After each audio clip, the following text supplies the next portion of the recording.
Ô, pessoalzinho, vamos dar continuidade em português e em história? Lembra que ontem na nossa aula ao vivo a gente parou ali na página 174 e aí hoje então nós vamos dar continuidade, tá? Nós vamos para a nossa aula 2 de história. Pega aí o grupo 6 que a gente vai continuar, tá? Então vamos lá. Deixa eu já pegar aqui um livro para mostrar para vocês também, para que a gente possa dar continuidade. Então, nós paramos na página 175, certo? A página 175, se eu não me engano, foi tarefinha de casa, isso mesmo, que vocês realizaram. Então, a tia Dani vai começar a falar sobre a 176. Na 176, nós estamos vendo, né? Nós vamos ver, aliás, a questão da colonização dos portugueses.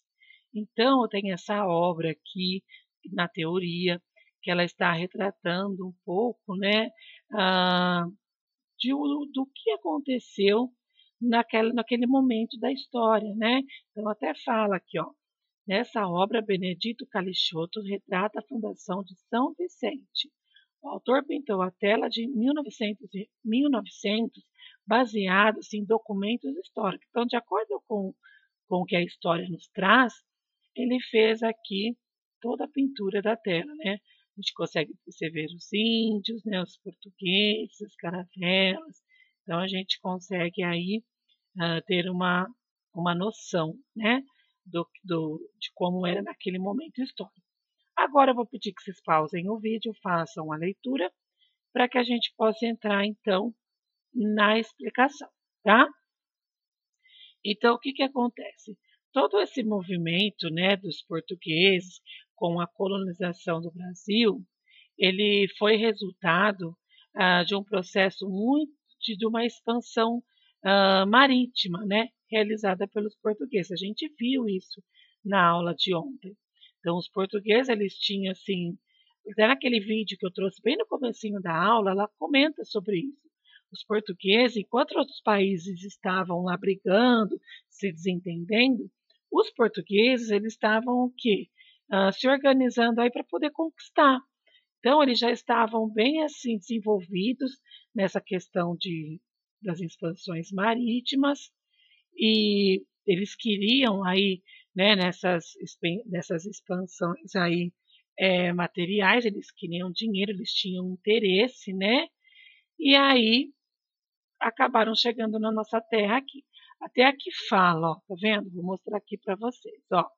O movimento da colonização do Brasil foi já resultado do já desenvolvido processo de expansão marítima realizado pelos portugueses, né?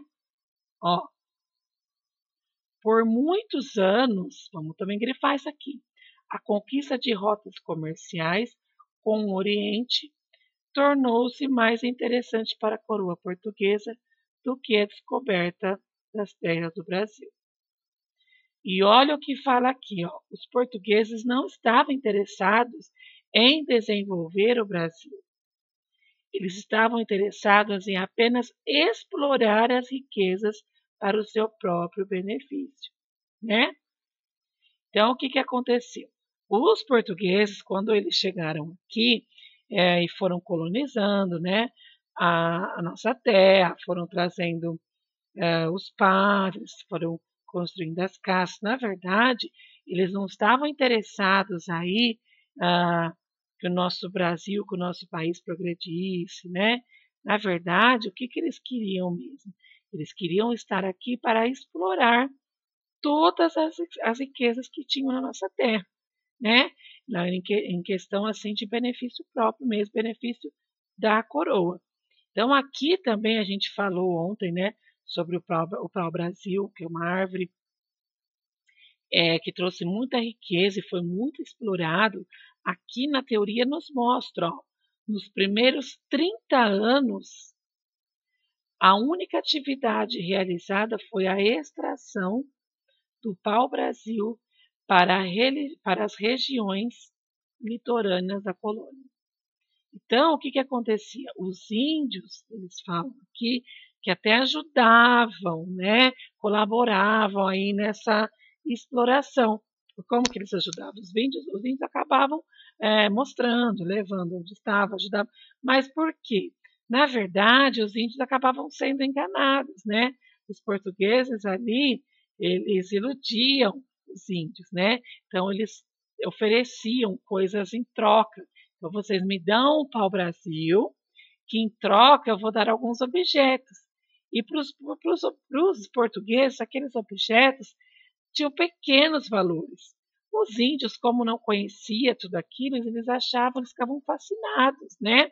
Olha só, vamos explorar que isso também é importante. Vamos grifar aqui, ó. A exploração acontecia com a colaboração indígena, né? Como que era isso? Qual que era essa colaboração? Em troca dos serviços prestados, os portugueses davam-lhes objetos de pequenos valor, né? Que deixavam os índios fascinados, que eram espelhos, apitos, chocados, né? E essa troca, antigamente, nós chamávamos de escambo, bom? Tem aqui no vocabulário, depois a gente vai ler. E aí, o tempo foi passando, e com o passar do tempo, o que, que acontecia? Os portugueses passaram a dominar e a explorar e a cristianizar. O que é cristianizar, né? A igreja começou a passar os seus valores, né?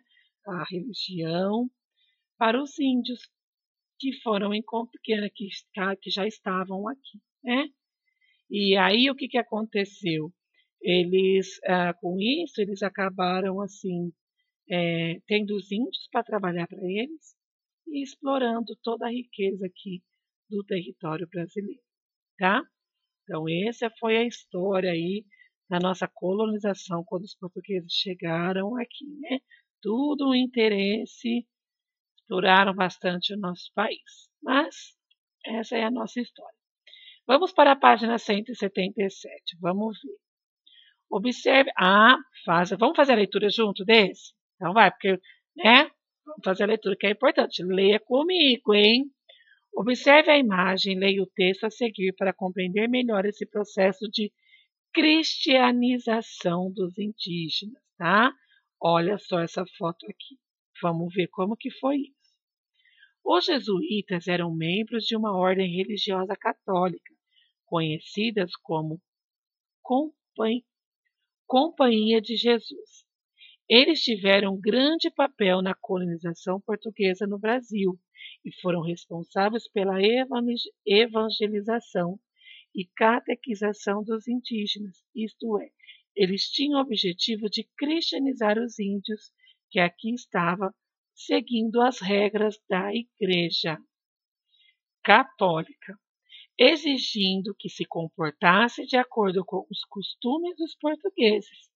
E aí, o que aconteceu? Os jesuítas mudaram os hábitos dos indígenas, fazendo-os viver de acordo com o modelo da sociedade europeia. Também os ensinaram a ler, a escrever, transmitindo técnicas de plantio e valores cristãos. Para que a catequização acontecesse, era preciso que os indígenas aprendessem a língua portuguesa, pois assim conseguiriam ler a Bíblia. E seria mais fácil ensinar a religião católica. O padre mais conhecido pela evangelização nessa época foi o padre Anchieta. Os indígenas não foram os únicos que aprenderam com os jesuítas. Os filhos dos colonos também aprenderam a ler, a escrever com eles. Nessa época foram criados pela colônia alguns colégios e a educação era muito rígida. Mais tarde, em razão de experiência com os indígenas, os colonos europeus também começaram a plantar os alimentos que eram cultivados pelos indígenas, como o milho, a batata, a pobre, abobrinha, amendoim e tabaco. Além desse cultivo, os europeus começaram a plantar também cana-de-açúcar, café, cujas mudas haviam sido trazidas e vieram para a América, e perceberam que com elas se desenvolvia a forma satisfatória. Alguns europeus formaram grandes fazendas e passaram a vender sua produção para a Europa. Esses primeiros fazendeiros europeus capturavam os indígenas para forçá-los a trabalhar como escravos em sua fazenda. Depois de muitas lutas e morte de milhares de indígenas, eles acabaram substituindo por escravos trazidos da África. Então, nessa leitura aqui, a gente consegue entender um pouquinho, né, do que a gente já vem conversando. Então, os índios já estavam aqui, já tinha ali a sua cultura, já tinha o seu modo de viver. Quando os portugueses chegaram, né, com o passar do tempo, com a colonização, na verdade, os portugueses foram dominando tudo, né? E os índios foram, eles acabavam sendo assim, como se fossem enganados, né? Porque eles não conheciam, eles não tinham toda essa desenvoltura aí da Europa, né? Todo esse conhecimento, que eles viajavam por todos os lugares, tinham acesso a muitas coisas. Então, os índios acabavam ficando assim, admirados com aquilo tudo. E aí, né? Muitos dos portugueses acabaram usando de má fé aí toda essa ingenuidade, né, dos índios, acabaram dominando, né, trouxeram ali a religião. Na verdade, o problema não é nem trazer, né, a religião, tentar ensinar, não é isso. Que acho que tudo que é ensinado, que é mostrado é bem-vindo. O problema maior aí é a imposição, né? Então, pelo que a história nos mostra, a gente percebe que foi imposto para os índios. Então, de repente, não tiveram muita escolha aí se queria ou se não queria. Então, eles foram realmente dominados ali pela situação, tá? Vamos para a página 178 fazer o exercício. Ó. Escreva as alternativas se são verdadeiras ou se são falsas. A. O processo de colonização do Brasil foi consequência das grandes navegações. E aí, pessoal, o Brasil ele foi aí colonizado, né? Ele foi dominado aí pelos portugueses devido às grandes navegações. Foi por isso que aconteceu aí essa situação? Se é verdadeiro ou é falso? Vamos lembrar da história, né? Álvares Cabral estava fazendo o quê? Estava navegando, estava indo para a Índia. E aí, nesse desvio, ele descobriu nosso Brasil, que acabou sendo colonizado pelos portugueses. Então, essa afirmação é verdadeira ou falsa? B. A primeira riqueza explorada foi o pau-brasil? E aí? As primeiras riquezas que foram tiradas aqui da nossa terra foi o pau-brasil? C. Os indígenas foram bem recompensados por ajudarem a extração do pau-brasil? E aí? Quando os indígenas mostraram lá o pau-brasil, ajudaram a tirar, em troca eles foram bem recompensados? O que vocês acham? Pelo que nós vimos agora há pouco. Tiveram uma recompensa assim, de grande valor ou foram iludidos? 2. Assinale a alternativa correta. Qual é o nome que se dava à troca realizada entre os indígenas e os portugueses? Essa aqui eu vou ajudar, tá? A resposta correta é a resposta B, escambo, tá? Tá aqui, ó, no vocabulário que a gente acabou não lendo. Escambo, atividade de troca comum entre comunidade indígena e os portugueses durante a colonização do Brasil. Essa troca envolvia apenas coisas, serviços ou ambas as coisas, tá? Continuando. Vivem como nômades, percorrendo grandes distâncias em busca do melhor lugar para ficar. Conseguiam alimentar tribos inteiras com o trabalho agrícola. O trecho anterior se refere a quem? Aos padres jesuítas, aos portugueses colonizadores, os indígenas ou os navegadores? Quem que vivia como nômade, hein? E saíam assim percorrendo, procurar o melhor lugar para a sua família, se alimentava com o seu trabalho agrícola, com a sua caça, com a sua pesca. Quem era? Qual dessas opções? Depois nós temos o exercício da página 179. Leia e responda o que se pede. Na ocasião do descobrimento, chamou a atenção dos navegantes portugueses uma árvore cujo lenho era preparada uma tinta cor vermelha empregada no tingimento de penas. Ibirapitanga era o nome usado pelos nativos. Isso significa em tupi madeira vermelha. Este corante de imediato passou a ser utilizado pelos europeus, em substituição a um outro similar produzido como spam, para tingir tecidos. Então, aqui nós temos a fonte, ó, de onde foi retirado aqui essa informação. Então, vamos lá. Nós vamos fazer uma interpretação de texto, tá? Quem não entendeu, eu sugiro que leia novamente aí o texto, ok? Então, vamos lá. O texto apresentado fala de uma árvore. Que árvore é essa? Então, vamos lá. Não é citado aqui no texto qual que é o nome da árvore, mas nós sabemos aí, né, que o nosso Brasil tinha uma árvore muito valiosa, foi muito explorada, e essa árvore, devido a essa árvore, nós até temos o nome do nosso país hoje de Brasil. Não? Qual que é o nome mesmo dessa árvore, pessoal? A gente falou na aula ao vivo ontem. B. Qual o nome que os indígenas davam a ela e qual o seu significado? Então, vamos lá. O nome da árvore, né, que nós vimos lá na teoria que os portugueses deram o nome a ela, vocês já escreveram aqui. E os indígenas, lembra que a gente viu que quando os portugueses chegaram, tudo já tinha nome. E os indígenas, para essa árvore, ele dava um nome, né? E qual era ali o significado? Vamos achar aqui, ó. Na ocasião do descobrimento, chamou a atenção dos navegantes portugueses uma árvore cuja lenha era preparada, olha aqui, ó, cujo lenho era preparada uma tinta cor vermelha empregada no tingimento de penas, Ibirapitanga, que era o nome usado pelos nativos, ó, que significa, qual que é o significado? Tupi, em tupi, madeira vermelha. Então, qual que é o nome, pessoal? Ó, Ibirapitanga.